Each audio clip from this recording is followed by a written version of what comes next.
കമാൽ പാഷ, ഞാൻ വെറുതെ ഒരു കൗതുകത്തിന് ഈ ഗ്രീഷ്മ അടിച്ചു നോക്കിയ ആ വെബ് സെർച്ച് വെറുതെ ഗൂഗിളിൽ അടിച്ചു നോക്കുമ്പോൾ തന്നെ ഏത് രീതിയിലാണ് ഈ പാരക്വേറ്റ് എന്ന കൊടും വിഷമായ കളനാശിനി മനുഷ്യ ശരീരത്തിനകത്തേക്ക് പോയാൽ മൾട്ടി ഓർഗൻ ഫെയിലൂർ അടക്കമുണ്ടാകുന്ന ആദ്യഘട്ടത്തിൽ കാണാം. ഓരോ ആന്തരികാവയവങ്ങളിലും ഇത് ഏത് രീതിയിൽ ബാധിക്കുന്നതാണ്, കിടക്കുന്ന ദിവസത്തോളം എത്രത്തോളം ഇഞ്ചിഞ്ചായാണ് ഇത് മരിക്കുന്നത് എന്ന കാര്യമൊക്കെ വളരെ ഭംഗിയായി ഗൂഗിളിൽ എഴുതുന്നുണ്ട്. അപ്പോൾ ഒരു MAക്ക് 90% മാർക്ക് വാങ്ങിയ പെൺകുട്ടിക്ക് അത് വായിച്ചാൽ മനസ്സിലാവാത്തതല്ല. അതിപ്പോ പ്രത്യേകം പറയാണ്ടോ, ഇഞ്ചിഞ്ചായി മരിക്കും എന്നറിഞ്ഞുകൊണ്ട് കൊടുത്തതാണ് ആ വിഷം. അപൂർവങ്ങളിൽ അപൂർവമല്ല എന്ന് പറയുന്നത് എങ്ങനെയാണ് സാർ? അതായത് ഇപ്പോൾ ഈ പാരസെറ്റമോൾ കലക്കി കൊടുത്തു കഴിഞ്ഞാൽ ഗുളിക ഏതാണ്ട് 40 ഗുളിക എങ്ങാണ്ട് അത് കലക്കി ഏതോ പാനീയത്തിലെങ്ങാണ്ട് ചേർത്ത് കൊടുത്തു. അത് ചേർത്ത് കൊടുത്തു, ഇയാൾ കുടിച്ചു. പക്ഷേ അയാൾ മരിച്ചൊന്നുമില്ല. ഇതിൻ്റെ ധാരണ ഈ പാരസെറ്റമോൾ കൊടുത്തു കഴിഞ്ഞാൽ അത് മരിച്ചു പോകുന്നുള്ളതാണ്. അവസാനം പിന്നെ വന്നപ്പോൾ ഏതെങ്കിലും വിധത്തിൽ ഇയാളെ കൊല്ലണം. അങ്ങനെ വന്നു കഴിച്ചപ്പോൾ അത് ഒരു കണ്ടുപിടിച്ച മാർഗ്ഗമാണ് കീടനാശിനി കഷായത്തിനകത്ത് ചേർത്ത് കൊടുക്കാമെന്ന്. അത് ഇയാൾ ചോദിച്ച് വാങ്ങിച്ച് കുടിച്ചെന്നാണ് ആ പെൺകുട്ടി മജിസ്ട്രേറ്റിൻ്റെ കൊടുത്ത ഒരു മൊഴിയിൽ പറയുന്നത്. ഇത് ലൈസോൾ കഴിച്ചിട്ട് ആത്മഹത്യ ചെയ്യാനായിട്ട് ഇത് ശ്രമിച്ചു. ഇത് കഴിഞ്ഞ കസ്റ്റഡിയിലുണ്ടായിരുന്നപ്പോൾ അതിനൊന്നും ഇല്ലേ. അത് നമുക്ക് എല്ലാം അങ്ങനെ കള്ളത്തരമെന്നൊന്നും പറയുന്നതിൽ അർത്ഥമില്ല. പിന്നെ ആ കുട്ടി ചെയ്തത് അങ്ങേയറ്റം വളരെ ദ്രോഹകരമായ കാര്യമാണ്, സംശയമൊന്നുമില്ല. കാരണം ഇയാളെ വേണ്ടെന്നതാകുന്നു പറയുന്നു. പക്ഷേ ഇവൻ പോകാൻ തയ്യാറല്ല. ഇയാളുടെ കയ്യിൽ നിന്ന് എങ്ങനെയെങ്കിലും രക്ഷപ്പെടണം.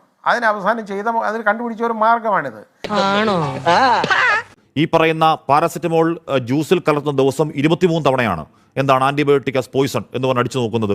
ക്രൂരമായൊരു ബുദ്ധി അതിനുണ്ട്. മരിക്കുമ്പോഴും അങ്ങ് വെറുതെ മരിച്ചുപോയി കൂടാ. താൻ പ്രണയിച്ച അല്ലെങ്കിൽ തന്നെ പ്രണയിച്ച ഇയാൾ ഇഞ്ചിഞ്ചായി മരിക്കണം എന്ന ദുഷ്ടബുദ്ധി അവിടെയുണ്ട്. വെടിവെച്ച് കൊല്ലണം. അപൂർവങ്ങൾ അപൂർവമല്ലേ സാർ അത്? ആ ദുഷ്ടബുദ്ധി സുപ്രീം കോടതിയുടെ ഒരു 3-4 വിഖ്യാതങ്ങളായ വിധികളുണ്ട്. നമ്മൾ അതൊക്കെ ആ പാരാമീറ്റേഴ്സ് എടുത്തുകൊണ്ട് വേണം ഒരു കേസ് റെയറസ്റ്റ് എമംഗ് റെയർ ആവണോ അല്ലയോ എന്ന് തീരുമാനിക്കുന്നത്. ഞാൻ ഈ കുട്ടി ഒരു കാരണവശാലും ന്യായീകരിച്ചിട്ടില്ല. പക്ഷേ ഒരു മെച്യൂരിറ്റി ഓഫ് മൈൻഡ് എന്ന് പറയുന്നത് അതിനില്ല എന്നുള്ളത് സംശയമില്ലാത്ത കാര്യമാണ്. പച്ചവെള്ളം ചവച്ചു കുടിക്കണ പഞ്ചപാവ. കാരണം അല്ലെങ്കിൽ ഇത് ഈ ലൈസോൾ എടുത്ത് കുടിച്ച് ആത്മഹത്യ ചെയ്യാൻ ശ്രമിക്കുമോ? ഇല്ല സാർ, അത് മെച്യൂരിറ്റി ഓഫ് മൈൻഡ് ഉള്ളതുകൊണ്ടാണെന്നാണ് എൻ്റെ ഒരു ധാരണ. കാര്യം ഇന്ന് കോടതി പറയുകയാണ് അത് ഉടായിപ്പ് വ്യാജമായ ആത്മഹത്യാ ശ്രമമാണെന്ന് പറയുകയാണ്. അത് വ്യാജ ആത്മഹത്യാ ശ്രമമാണ് കോടതി പറയുന്നത്. വെറുതെ പറയില്ല, പ്രോസിക്യൂഷന്റെ വാദമല്ല. കോടതി പറയുന്നത് വ്യാജ ആത്മഹത്യാ ശ്രമമാണ്. ഇവിടെ മെച്യൂരിറ്റി ഇല്ലെന്ന് പറയുമ്പോൾ ഈ കുട്ടി MAക്ക് 90% മാർക്ക് വാങ്ങി പാസ്സായ കുട്ടിയാണ് ഈ പെൺകുട്ടി പാരസെറ്റമോൾ എത്ര തവണ ആളെ കൊല്ലാൻ പറ്റുമെന്ന് 23 തവണ സെർച്ച് ചെയ്ത് അത് ജ്യൂസിൽ കലക്കി കൊടുത്ത് പ്രണയം അഭിനയിച്ച് ഈ പറയുന്ന പാവം പയ്യനെ കൊണ്ട് കുടിപ്പിച്ച കുട്ടിയാണ്.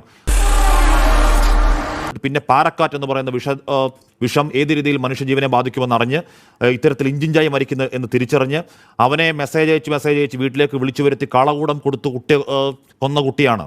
എന്താണ് സാർ ആ കുട്ടിക്കില്ലാത്ത മെച്യൂരിറ്റി? അങ്ങേയറ്റം ബ്രില്യൻ്റ് ആയ കുറ്റവാളിയാണ് സാർ ഈ ഗ്രീഷ്മ. സത്യമാണെങ്കിലും എനിക്ക് അംഗീകരിച്ചു കൊടുക്കാൻ പറ്റുമോ?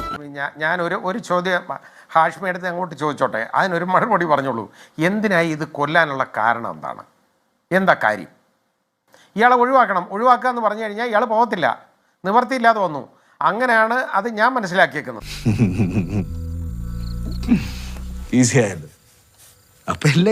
എല്ലാ മർഡറും ബ്രൂട്ടലാണ്, അതിന് സംശയമൊന്നുമില്ല. പക്ഷെ എല്ലാ മർഡറിനും നമുക്ക് വധശിക്ഷ കൊടുക്കാൻ പറ്റത്തില്ല. ഒരു പയ്യൻ, ഈ പറഞ്ഞ ഗ്രീഷ്മയുടെ അതേ പ്രായമുള്ള ഒരു യുവാവ്, ഒരുപാട് സ്വപ്നങ്ങൾ, ശരിയാണ്, ഗ്രീഷ്മയെ പ്രണയിച്ചു എന്നത് ശരിയാണ്. ഗ്രീഷ്മ പുതിയൊരു ബന്ധമുണ്ടായപ്പോൾ വേണ്ട എന്ന് പറഞ്ഞു, ശരിയാണ്. അത് അവിടെ നിർത്തി വേണമെങ്കിൽ ഷാരോണിന് പോകാമായിരുന്നു. എല്ലാ മനുഷ്യരും ഒരുപോലല്ലോ. ആ പയ്യൻ അവൻ പ്രണയിച്ച പെൺകുട്ടി എന്ന് പറഞ്ഞാൽ അവസാന ശ്വാസത്തിലും ഇതിനെ തള്ളിപ്പറയാത്ത ആളാണ് കേട്ടോ. ഈ പറയുന്ന അപക്വതയുണ്ടെങ്കിൽ ഉണ്ടായത് ഷാരോണാണ്. ഈ ക്രൂരമായ മനസ്സ് തിരിച്ചറിയാതെ പിന്നെയും അതിന്റെ പിന്നാലെ പോയ ഷാരോൺ അപക്വം പോട്ടെ. ഇത് ഗവേഷണം ചെയ്ത് ഉണ്ടാക്കിയെടുത്ത ഒരു ക്രൂരബുദ്ധിയാണ്. ഒരു മനുഷ്യൻ അനുഭവിക്കാവുന്ന നരകയാതനയുടെ പരമാവധി അനുഭവിച്ച് മരിച്ചു പോയതാണ്. ആ വേദനയ്ക്ക് മുകളിലാണോ സാർ അങ്ങ് ഈ പറയുന്ന എന്തെങ്കിലും ന്യായം? അത് കറക്റ്റാണ്. ഞാൻ പറഞ്ഞത്, അതായത് അയാൾക്ക് വേദനയുണ്ടായില്ലെന്ന് ഞാൻ പറഞ്ഞില്ല. എല്ലാ കൊലപാതകങ്ങളിലും ആളുകൾക്ക് വേദന ഉണ്ടാവും, മരിക്കുന്നവർക്ക്. എന്തോന്നാടോ ഇത്? എവിടെ നിന്ന് കിട്ടിയോടോ ഈ ഉണ്ടാക്കണേ? മരിക്കുന്നവരുടെ ബന്ധുക്കൾക്ക് പ്രതിയെ തൂക്കിക്കൊല്ലണമെന്നും വധശിക്ഷയ്ക്ക് വിധിക്കണമെന്നുള്ള താല്പര്യം ഉണ്ടാവും. അത് സമൂഹത്തിൻ്റെ ഒരു ഔട്ട്ക്രൈ അല്ല കോടതി അവിടെ കേൾക്കേണ്ടത്. കോടതി കേൾക്കേണ്ട ഇത് അഗ്രവേറ്റിംഗ് സർക്കംസ്റ്റാൻസും മിറ്റിഗേറ്റിംഗ് സർക്കംസ്റ്റാൻസും വിലയിരുത്തണം. എന്നിട്ട് അതായത് ഇതിനെ ലഘൂകരിക്കുന്ന രീതിയിൽ ഉണ്ടെങ്കിൽ ഒരു കാരണവശാലും വധശിക്ഷ കൊടുക്കാൻ പാടില്ല അങ്ങനെയുള്ള കേസിനകത്ത്. ഇത് ഞാൻ പറഞ്ഞത് ഈ സാഹചര്യങ്ങൾ, ഈ കുട്ടി ചൂണ്ടിക്കാണിച്ച സാഹചര്യങ്ങൾ മിറ്റിഗേറ്റിംഗ് സർക്കംസ്റ്റാൻസ് ആവും, അതിന് സംശയമൊന്നുമില്ല. ഇവനൊക്കെ എവിടെ നിന്ന് വരുന്നതാ? ഇനി അങ്ങനെ ആ ബന്ധം ടോക്സിക് ആണെങ്കിൽ ആ ടോക്സിക്കായ ബന്ധത്തിൽ ഒരാളെ ഒഴിവാക്കാൻ വിഷം കലർത്തി കൊടുത്ത് കൊല്ലാം, അത് ജസ്റ്റിഫയബിൾ ആണ് എന്ന സന്ദേശം കൊടുത്താൽ നമ്മളുടെ സമൂഹം എവിടെ ചെന്ന് നിൽക്കും സാർ? അത് പിന്നെ അതൊക്കെ എന്ത് പാരാമീറ്റേഴ്സാണ് കൺസിഡർ ചെയ്തേക്കുന്നൊന്നും ഞാൻ കണ്ടില്ല. വെറുതെ കിടന്ന് ഉരുളാദാശനെ. പക്ഷേ ഞാൻ ഇതിൻ്റെ ഇത് പറഞ്ഞു കേട്ടപ്പോൾ ഉള്ള കാര്യം ഞാൻ പറഞ്ഞതാണ്. ഒരു കാരണവശാലും ഇങ്ങനെയുള്ള ഒരു കേസിനകത്ത് ഇത് പെൺകുട്ടിയായപ്പോൾ നമുക്ക് ഒരുപാട് ഒരുപാട് അതിനകത്ത് പബ്ലിക് ഔട്ട്ക്രൈ വരും. അല്ല, അതിപ്പോ ആൺകുട്ടിയാണെങ്കിൽ പെൺകുട്ടിയാണ്, ഞാൻ പബ്ലിക് ഔട്ട്ക്രൈയുടെ കാര്യം വിട്ടേക്കും. നമുക്ക് ഇതിന്റെ ഫാക്സ് തന്നെ ഉണ്ടല്ലോ നമ്മുടെ മുന്നിൽ. ഈ ഫാക്സ് എന്ന് പറയുന്നത് 14 ദിവസം ഷാരോൺ അനുഭവിച്ച കൊടിയ വേദന, അതിനുശേഷം ഒരു അച്ഛന്റെയും അമ്മയുടെയും നിതാന്തമായ വേദന. ഈ കൂടെ ഇരിക്കുന്ന ഷിമോൺ എന്ന് പറഞ്ഞ പയ്യനില്ലേ, അവൻ്റെ അമ്മയെ ചേർത്ത് പിടിക്കുമ്പോൾ അവൻ കരയാതിരിക്കാൻ കഷ്ടപ്പെടുന്നെങ്കിലും ഇപ്പോഴും ഉള്ളിൽ ആർത്ത് കരയുന്ന ഒരു കൂടപ്പുറപ്പാണ്. ഇതൊന്നും ഒരു സർക്കംസ്റ്റാൻസ് അല്ലേ? ഇതിന് മുകളിലാണോ ഈ പറയുന്ന ഗ്രീഷ്മയുടെ എന്തെങ്കിലും അവകാശങ്ങൾ? ഇത് വടി കൊടുത്ത് അടി വാങ്ങുന്ന പരിപാടിയാണല്ലോ ബാബു. ഇത് ഞാൻ പറഞ്ഞുതരാം. അതായത് ഞാൻ 22 വയസ്സിലുള്ള നടത്തിയ ഒരു കൊലപാതകം, അതാണ് ഞാൻ പറഞ്ഞത്. അത് അത്രത്തോളം മെച്യൂരിറ്റി ഓഫ് മൈൻഡ് ഒന്നും ഇല്ല. ഈ നായിന്റെ മോനെ ഇനി ഞാൻ കൊന്നുകളയും. ഇപ്പൊ ഇവരുടെ വേദന, കുടുംബത്തിന്റെ വേദന ശരിയാണ്. ഷാരോണിന്റെ ബ്രദർ, അവർക്കൊക്കെ വേദനയുണ്ട്, അതിനകത്ത് ഒരു സംശയമില്ല. അച്ഛനും അമ്മയ്ക്കും വലിയ വേദനയുണ്ട്, അതൊന്നും ഞാൻ പറയുന്നില്ല, ഇല്ലെന്ന് ഞാൻ പറയുന്നില്ല. പക്ഷേ നമുക്ക് എല്ലാ കേസിലും വധശിക്ഷ കൊടുക്കാൻ പറ്റുന്ന. നോക്കൂ ശ്രീ കമാൽ പാഷ, ഈ തീരാൻ പോകുമെന്ന് എന്ന് അവൻ മനസ്സിൽ ഉറപ്പിക്കുന്ന സമയം മാത്രമാണ് മജിസ്ട്രേറ്റിനോടോ അച്ഛനോടോ ഇത്തരത്തിൽ സംഭവം ഉണ്ടായി എന്ന് പറയുന്നത്. എന്തൊരു കൊടിയ വിശ്വാസവഞ്ചനയാണ്, എന്തൊരു കൊടിയ സ്നേഹവഞ്ചനയാണ്.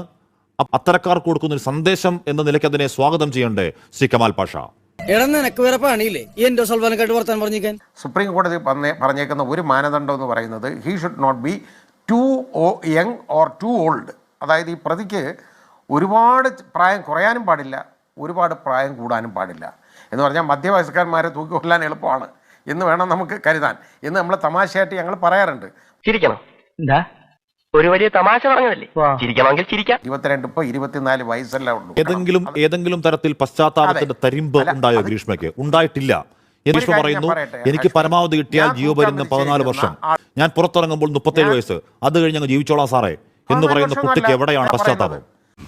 എന്നെ പോലെ വിവരവും കഴിവുള്ള സീനിയേഴ്സിനെ പുച്ഛിച്ച് സംസാരിച്ചില്ലെങ്കിൽ തനിക്ക് ഉറക്കം വരില്ല അല്ലേ? ഇല്ല സാർ. എന്ന് പറയുന്ന ഫോർ ലൈഫാണ്. പക്ഷെ ഗ്രീഷ്മ പറയലാണ്, അത് കഴിഞ്ഞ് ഞാൻ ഇറങ്ങുമ്പോൾ 37 വയസ്സ് 36 വയസ്സ്, അത് കഴിഞ്ഞ് ഞാൻ ജീവിച്ചോളാം സാറേ എന്ന് ഗ്രീഷ്മ പറയുന്നുവെങ്കിൽ ഇത്രയും 14 ദിവസത്തെ ഈ കൊടിയ വേദനയും അമ്മയുടെ വേദനയും അച്ഛന്റെ വേദനയും ഷിമോന്റെ വേദനയും കണ്ട ഒരാൾക്ക് തരിമ്പിന് പശ്ചാത്താപം ഉണ്ടാവുന്നില്ലെങ്കിൽ എവിടെ നന്നാവുമെന്നാണ്? ഇവൻ ശരിയല്ല, അവനല്ല ശരിയല്ലാത്തത്, നീയാ. ആരെടുത്താണ് ഇത് പറഞ്ഞത്? 36 വർഷം 36 വയസ്സാകുമ്പോൾ ഞാൻ ഇറങ്ങുന്നു. ഇത് തെളിവെടുപ്പിനിടെ ഒരു പോലീസ് ഉദ്യോഗസ്ഥരോട് ഗ്രീഷ്മ പറഞ്ഞ മൊഴിയൊന്നുമല്ലേ? അല്ല, ഞാൻ അതിന് തെളിവ് മൂല്യം ഉണ്ടെന്നോ മൊഴിയാണോ എന്ന് ഞാൻ പറയുന്നില്ല. ഗ്രീഷ്മയുടെ മനസ്സെന്താണെന്ന് ഞാൻ അങ്ങ് ചൂണ്ടിക്കാണിക്കുകയാണ്. ഗ്രീഷ്മയുടെ പശ്ചാത്താപമില്ലാത്ത ക്രൂരമായ ദയാരഹിത മനസ്സ് എങ്ങനെയാണെന്ന് ചൂണ്ടിക്കാണിയാണ് ഞങ്ങളോട്. പോത്തിന്റെ അടുത്ത് വേദം മൂന്നിട്ട് എന്താ കാര്യം?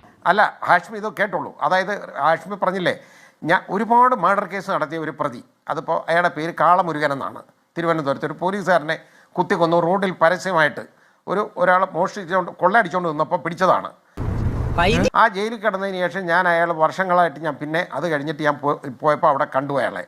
എൻ്റെ അടുത്ത് ഓടി വന്നു. എന്നിട്ട് എന്ത് സന്തോഷമായിട്ട് ആണ് അത് ഞാൻ ചോദിച്ചു മുരുകൻ്റെ അടുത്ത്. മുരുകന് എൻ്റെ അടുത്ത് വിരോധമൊന്നുമില്ല. എനിക്കെന്തോ സാർ വിരോധം? ഞാൻ കുറ്റം ചെയ്ത് സാർ എന്നെ ശിക്ഷിച്ചു എന്ന് പറഞ്ഞ പ്രതിയാണ്. അയാൾക്കൊക്കെ മെച്ചപ്പെടാമെങ്കിലാണോ ഈ പെൺകുട്ടിക്ക് ഒരു 10, 30, 40 വയസ്സൊക്കെ ആകുമ്പോഴത്തേക്ക് അതങ്ങ് ഒതുങ്ങി ശരിയാവത്തില്ലേ? ഒരുമാതിരി ചൊറിഞ്ഞു വരുന്നുണ്ട് നിന്റെ വർത്താനം കേട്ടിട്ട്.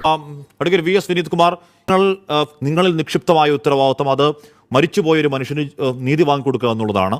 അതിന്റെ പരമാവധി ആക്ഷനിലേക്ക് നിങ്ങൾ പോയി. നിന്നെ ഞാൻ അപ്രീഷിയേറ്റ് ചെയ്യുന്നു. ഇന്ന് രാത്രി നിങ്ങൾക്ക് ആശ്വസിക്കാവുന്ന രാത്രിയാണ് ശ്രീ വിനീത് കുമാർ. 2 വാക്കും കൂടെ എനിക്ക് പറയാനായിട്ട് ഒരു ആഗ്രഹമുണ്ട്. അതായത് കമാൽ പാഷ സാർ ഇവിടെ പറഞ്ഞതിനകത്തൊരു മറുപടി ആയിട്ടല്ല, പക്ഷെ ഒരു അഭിപ്രായം എനിക്ക് പറയാൻ.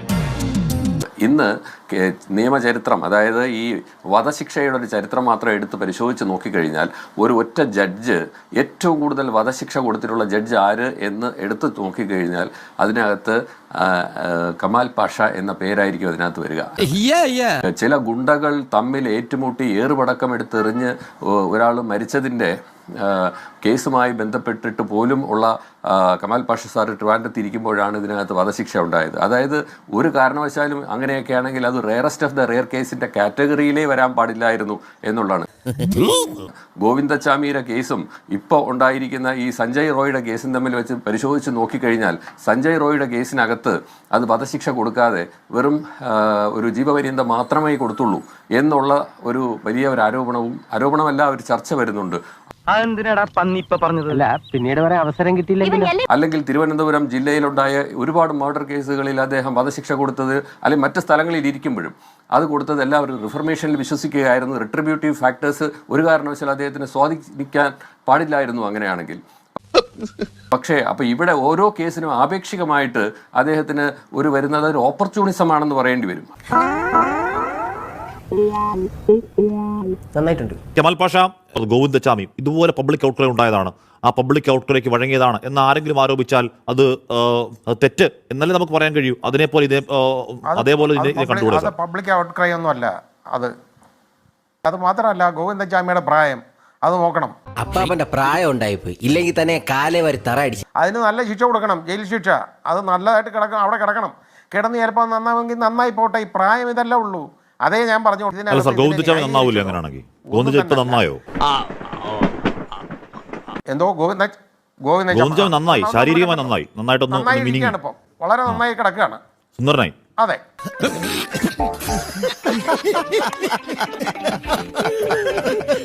ആ കേസിന്റെ ഒന്നും ഫാക്സുമായിട്ടൊന്നും ഇത് വരത്തില്ല, താരതമ്യം ചെയ്യാൻ ഒക്കത്തില്ല.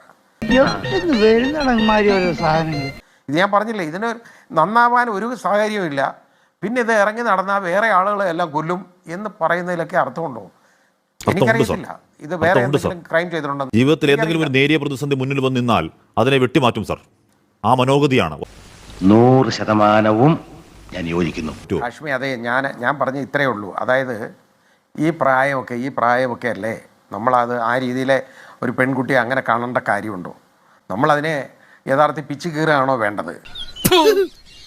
ഷാരൂൺ എന്ന് പറയുന്ന ആ പയ്യനും ആ യുവാവിനും അതേ പ്രായമാണ്. ഒരുപാട് ജീവിത സ്വപ്നങ്ങൾ ഉണ്ടായിരുന്ന ആളാണ്. ഒരു വീടിന്റെ അത്താണി ആവേണ്ടവനാണ്. ഞാൻ പറയട്ടെ, അവനും ബാധകമല്ല. 18 വയസ്സിന് താഴെയുള്ളവരെല്ലാം ചൈൽഡാണ്, അല്ലേ? 18 years, person below the age of 18 എന്ന് പറയുന്നത് ചൈൽഡാണ്.